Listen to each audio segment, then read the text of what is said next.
Hi, everybody. They kind of want to go over how you find out when things go wrong. And the big thing here is, and I can't say this enough, is redundancy is the key. We never want to be dependent on one system to let us know that there's a problem. So the first thing is, of course, one of the major portions of the control system is to look and generate alarms and failures. And the idea here is that when an event occurs, you've exceeded some range or something has not started when it's supposed to, you're going to get an event, and that's going to be an alarm or a failure.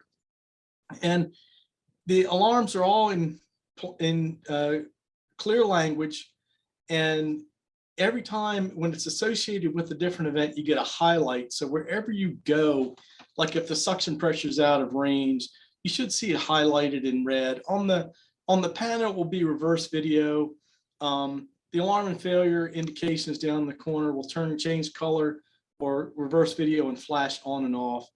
And whenever you approach a panel, it's going to have automatically jumped to the active alarm screen. So the idea is you should be able to walk up to a panel and, like on a screw compressor or whatever, without touching anything and see just what went wrong.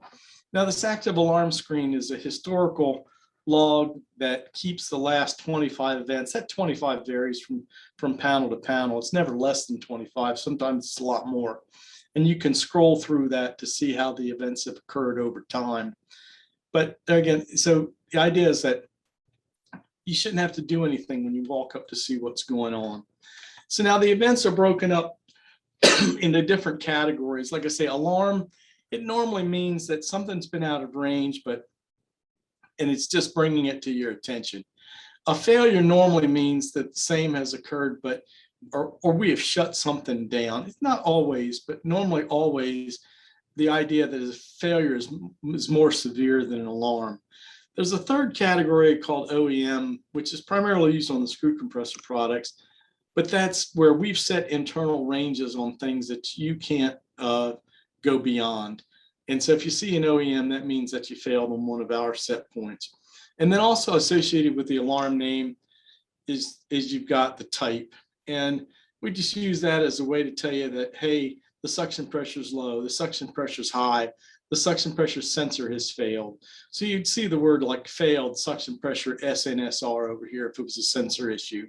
So this type's used to categorize it a lot. The name usually defines the parameter or what it failed on, and the alarm and failure give you the severity of it.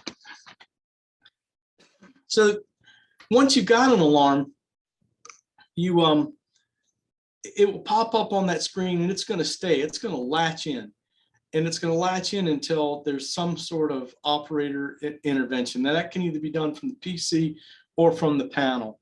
So it'll, like I said, it will jump to the active alarm screen, the alarm and failure will be flashing, and it's just going to stay.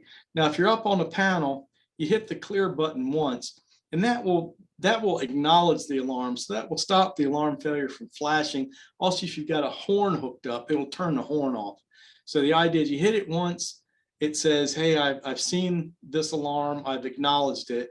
And if you hit it a second time, it will clear any active alarms that are in the list that are their condition no longer exists. So clear button once silences the horn, says that you've acknowledged it. Clear button twice says we'll take the alarms away. They will all go away with one button. It's not like you're clearing one at a time. Couple notes there is up on the PC. If you're on the active alarm page on the PC, that's a global clear, and it will send a broadcast throughout the system and clear them on any panels, screw compressors, whatever's down the chain. If you're on a panel and you hit the clear button, you're just clearing that local panel's alarms. So press it once, acknowledge, press it twice, clear what goes away. So another common way in the world of redundancies to know that something's gone wrong is just to have some IO on the panel that's connected to the building alarm system. And this varies. Oftentimes this general alarm and failure, which go off on any alarm or failure, will be attached. Sometimes that can be a nuisance, but then other times we'll customize individual IOs for the facilities that can feed into this facility alarm system, like fire detection, high room temperature, EPCS, exhaust fan failures, things like that. And they're normally documented in the specification to tell you what they are. They normally involve a set of relays because oftentimes voltages are different between us and the alarm system. And the good thing about this is, from a redundancy standpoint, it normally puts a human in the loop.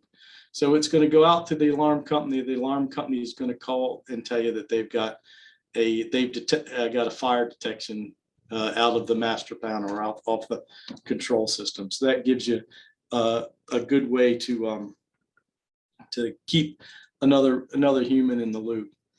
Kind of an old school way, but we still keep it around, is auto dial. A lot of systems have auto dial that uses a modem in the system.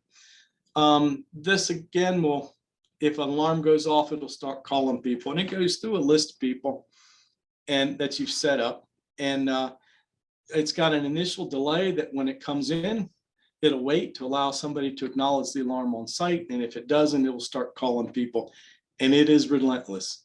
It doesn't know that it's really reached anybody, and it will continue to go until it reaches some maximum number of calls, or until the alarm or failure condition has been acknowledged or cleared on site. You can set it up to dial out on alarms only, alarm or failures, or you can set it to dial out on failures only. And it'll just keep trying. Now, it does only give you a beep tone out of the modem, so it'll just dial your number and give a beep. Like on my cell phone, if I'm on somebody's auto dialer, I'll set the contact up as being that facility, so I know it's coming from that facility, and I know it's when it shows up as a contact and as to what's going on.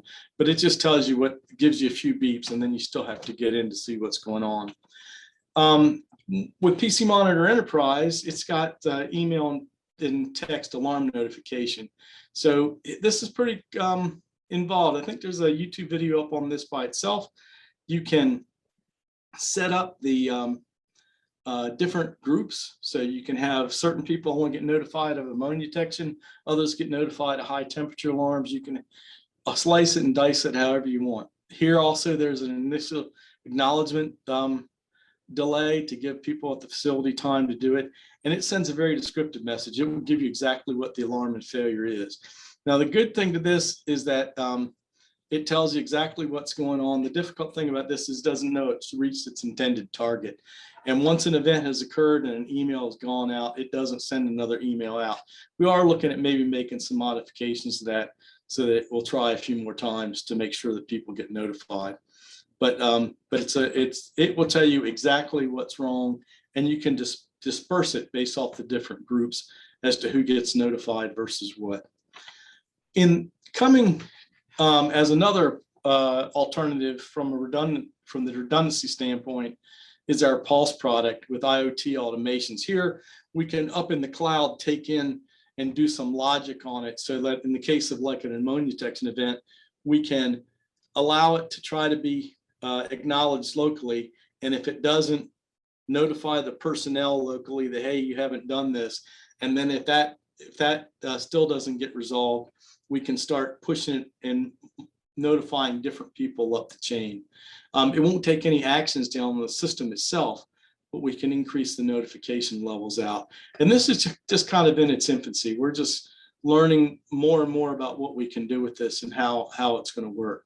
But it is going to be a great addition for the future. So that's it. Check out our other videos on YouTube. And if anybody's got any ideas for additional ones, please let us know. Thank you so much.